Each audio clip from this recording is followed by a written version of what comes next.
اعوذ باللہ من الشیطان الرجیم بسم اللہ الرحمن الرحیم۔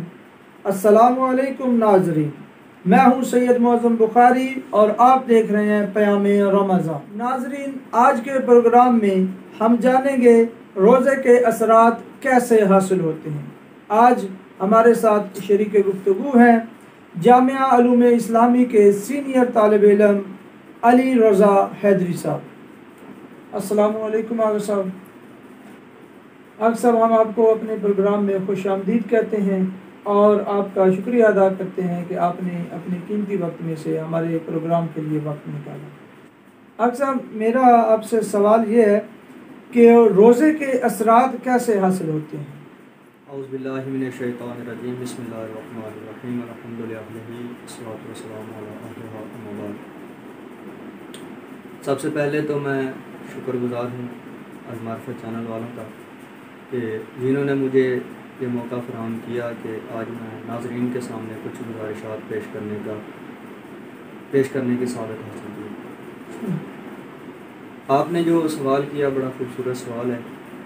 دیکھیں، روزہ جو ہے وہ صرف کھانے پینے کو ترک کرنے کا نام نہیں ہے، صحیح، بلکہ روزے کی کچھ شرائط ہیں صحیح، جن کی ہمیں رعایت کرنی چاہیے۔ صحیح، تو میں ان شرائط کا جو ہے معصوم کے قول سے سہارا لینا چاہتا ہوں۔ صحیح، امام علیہ السلام، امام جعفر صادق علیہ السلام کی ایک حدیث ہے جو وسائل شیعہ میں لکھی ہوئی ہے، صحیح، بہت طولانی حدیث ہے۔ مولا نے اس حدیث میں جو ہے روزے داروں کی جو صفات ہیں وہ بیان کی ہیں کہ روزے دار کو اپنا اخلاق کیسا رکھنا چاہیے۔ سب سے پہلے امام علیہ السلام نے فرمایا کہ روزے دار جو ہے روزہ رکھنے کے ساتھ جھوٹ نہ بولے۔ جھوٹ بولنا، جھوٹ لکھنا اور جھوٹ نقل کرنا، یہ سب گناہ، جھوٹے شخص کی باتوں پر کان دھرنا، یہ سب گناہ کبیرہ اور حرام ہے۔ خداوند متعال نے قرآن مجید میں جھوٹے شخص کی ملامت کی ہے اور جھوٹے شخص کو ملعون کہا گیا ہے۔ نبی کریم صلی اللہ علیہ وآلہ وسلم فرماتے ہیں کہ اللہ تبارک و تعالیٰ نے تمام برائیوں اور گناہوں کے لیے تالے مقرر کیے ہیں اور تمام برائیوں کے جو تالے ہیں وہ شراب ہے۔ تو پیغمبر فرماتے ہیں کہ جھوٹ جو ہے وہ شراب سے بھی بدتر ہے، یعنی کہ جھوٹ جو ہے وہ شراب کا پینے سے بھی بدتر ہے۔ صحیح۔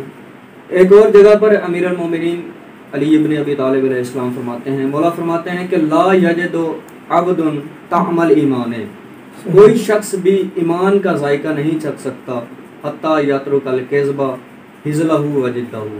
مولا فرماتے ہیں کوئی شخص اس وقت تک ایمان کا ذائقہ چکھ ہی نہیں سکتا جب تک وہ جھوٹ کو نہ چھوڑ دے۔ وہ جھوٹ چاہے مذاق میں بولے یا سیریس حالت میں بولے، جھوٹ ہی ہوتا ہے۔ دوسرا فرمایا کہ آنکھوں کو گناہوں سے بچائے۔ انسان جب روزہ رکھے، امام فرماتے ہیں کہ انسان کی جو آنکھوں کا بھی، میں یوں کہہ دوں کہ آنکھوں کا بھی روزہ ہونا چاہیے کہ روزے کی حالت میں انسان کوئی آنکھوں سے بھی گناہ سرزد نہ کرے، کسی نامحرم کو نہ دیکھے یا اور بھی کسی قسم کی جو فحاشی وغیرہ ہے ان کی طرف انسان اپنی نظروں کو نہ لے کے جائے، اپنی نظروں کو محفوظ رکھے۔ تیسرا، نمبر 3، امام علیہ السلام فرماتے ہیں کہ روزے کی حالت میں جھگڑا نہ کرے۔ ہمیں روزہ رکھنے کے ساتھ کسی کے ساتھ روزے کی حالت میں جھگڑا نہیں کرنا چاہیے، پیار محبت سے پیش آنا چاہیے۔ نمبر 4، امام فرماتے ہیں روزے کی حالت میں حسد سے پرہیز کریں۔ یعنی انسان نے روزہ رکھا ہے تو پھر دل میں بغض و کینہ، کسی قسم کا حسد نہیں ہونا چاہیے۔ حسد کے بارے میں عرض کر دوں کہ حسد کے بارے میں پیغمبر فرماتے ہیں کہ حسد ایک ایسی بری عادت ہے کہ جو انسان کی تمام نیکیوں کو ایسے جلا کر راکھ کر دیتی ہے جیسے آگ خشک لکڑی کو جلا دیتی ہے۔ نمبر 5، غیبت نہ کرے۔ انسان روزے کی حالت میں کسی کی غیبت نہ کرے۔ غیبت کے بارے میں پیغمبر گرامی اسلام فرماتے ہیں غیبت کرنا زنا سے بھی بدتر ہے۔ پیغمبر فرماتے ہیں کہ اللہ زانی کی توبہ قبول کر لے گا لیکن غیبت کرنے والے کی توبہ قبول نہیں ہوگی، اس لیے کہ جو غیبت کرنے والا ہے اللہ اسے اس وقت تک معاف نہیں کرے گا جب تک کہ وہ شخص خود نہ معاف کر دے جس کی غیبت کی گئی ہے۔ اور مزید پیغمبر نے ایک اور مقام پر ارشاد فرمایا کہ اللہ نے حضرت موسیٰ علیہ السلام کو وحی کی اور فرمایا کہ اگر غیبت کرنے والا شخص توبہ کر لے اور دنیا سے چلا جائے، مر جائے، تو وہ سب سے آخر میں جنت میں جائے گا.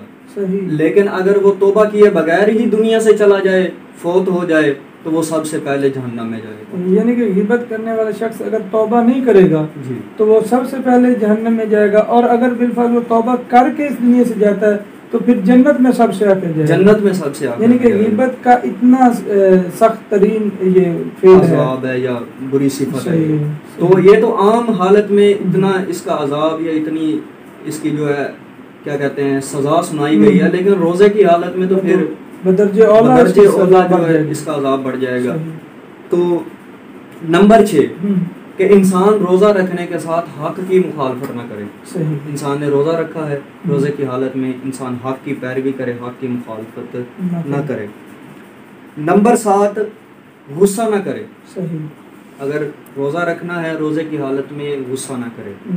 ایک اسحاق بن عمار نامی صحابی ہے، یہ امام صادق علیہ السلام سے روایت کرتا ہے. وہ کہتا ہے کہ امام صادق علیہ السلام نے ارشاد فرمایا کہ اللہ نے توریت میں یہ عبارت لکھ دی ہے کہ اے فرزند آدم، جب تجھے غصہ آئے تو مجھے یاد کر لیا گا. تو جب میں غضبناک ہوں گا تو میں تجھے اپنی رحمت سے یاد کروں گا اور تجھے ہلاکت سے بچاؤں گا.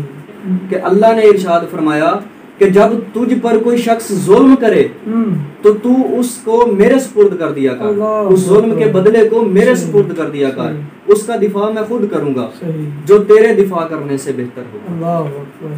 ایک شخص امام رضا علیہ السلام کے پاس آیا، حاضر خدمت ہوا. یہ عیون اخبار رضا میں یہ روایت لکھی ہوئی ہے. وہ آ کر عرض کرتا ہے مولا کہ مجھے کوئی واضح نصیحت فرمائیے، جس سے ایک مختصر سی واضح فرمائیے جس سے میری دنیا اور آخرت سمجھ جائے، دنیا اور آخرت کے لیے جو میرے لیے بہتر ہو.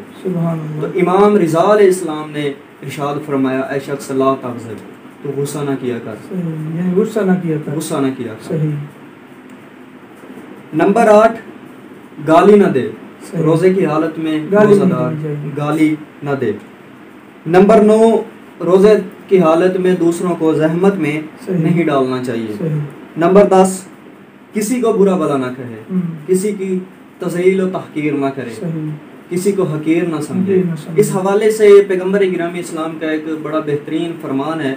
مولا فرماتے ہیں کہ اللہ نے مومن کو اپنی عظمت و جلالت سے خلق کیا ہے، پیدا کیا ہے. اب جو مومن کی توہین کرے گا یا مومن کو ذلیل کرے گا یا مومن کی بات کی رد کرے گا تو پیغمبر گرامی اسلام فرماتے ہیں وہ در حقیقت خدا کی تردید کر رہا ہے. یعنی کہ گویا وہ خدا پر اعتراض کر رہا ہے. اور مزید امام رضا علیہ السلام نقل کرتے ہیں رسول خدا سے کہ قیامت کے دن امام فرماتے ہیں کہ جو کسی مومن کو ذلیل کرے گا یا اس کی غربت کی وجہ سے اسے حقیر سمجھے گا، مولا رضا علیہ السلام فرماتے ہیں اس کی غربت کی وجہ سے اسے حقیر سمجھے گا تو اللہ قیامت کے دن اسے لوگوں کے سامنے ذلیل اور رسوا کر دے گا. اللہ اکبر. یعنی جو کسی کی غربت کی وجہ سے اسے حقیر سمجھے گا تو اللہ قیامت کے دن اس بندے کو ذلیل اور رسوا کر دے گا. نمبر 11 کسی کو تانا نہیں دینا چاہیے. روزے کی حالت میں کسی کو تانا نہیں دینا چاہیے. نمبر 12 روزہ دار جو ہے وہ کسی سے جنگ و جدال نہ کرے. لڑائی جھگڑا نہیں کرنا چاہیے، لڑائی جھگڑوں سے پرہیز کرنی چاہیے. نمبر 13 روزہ دار جو ہے وہ کسی پر ظلم نہ کرے. انسان نے روزہ رکھا ہے، خدا کے لیے رکھا ہے، تو پھر روزے کی حالت میں ظلم بھی کسی پہ ظلم نہیں کرنا چاہیے. نمبر 14 امام فرماتے ہیں 14ویں صفت مولا نے فرمائی کہ خداوند متعال کی یاد سے غافل نہ ہو. امام فرماتے ہیں کہ روزے کی حالت میں خداوند متعال کی یاد سے غافل نہ ہو. مطلب یوں عرض کر دوں کہ انسان کو روزے کی حالت میں یاد خدا میں ہی مشغول رہنا چاہیے. انسان خدا کی یاد میں ہی مشغول رہے، خدا متعال سے توسل کرتا رہے، خدا سے دعا مناجات کرتا رہے. بڑا بابرکت مہینہ یہ بھی. نمبر 15ویں شرط امام صادق علیہ السلام نے جو روزے کی حالت میں بیان فرمائی، روزے دار کے لیے جو 15ویں شرط مولا نے فرمائی ہے، فرمایا کہ نماز کی حفاظت کرے. صحیح. دیکھیں میں عرض کر دوں نماز پڑھنا اور ہے, اچھا, نماز کی حفاظت کرنا اور ہے. صحیح. تو امام نے یہ نہیں کہا کہ نماز پڑھے, فرمایا نماز کی حفاظت کرے. تو روزے کی حالت میں انسان کو اپنی نماز کی حفاظت کرنی چاہیے. صحیح. نمبر 16 امام فرماتے ہیں 16ویں شرط یہ ہے کہ زیادہ تر خاموش رہے. صحیح. خاموشی ایک عظیم عبادت ہے, تو انسان کو روزے کی حالت میں خاموش رہنا چاہیے. صحیح. نمبر 17 حلیم و بردبار ہو. روزہ دار جو ہے وہ حلیم و بردبار ہو, یعنی اگر اسے کوئی بندہ بات کہہ بھی دے تو وہ اپنے حلم کا مظاہرہ کرے, آگے سے اسے کسی قسم کا کوئی جواب نہ دے, یعنی کہ صبر و تحمل سے کام لے, صبر و تحمل سے کام لینا چاہیے. نمبر 18 امام فرماتے ہیں کہ سچ بولے. انسان روزہ کی حالت میں سچ بولے. دیکھیں عام طور پر بھی انسان کو سچ ہی بولنا چاہیے, لیکن جب روزہ رکھا ہے تو بطریق اولا اسے سچ بولنا چاہیے. ماشاءاللہ.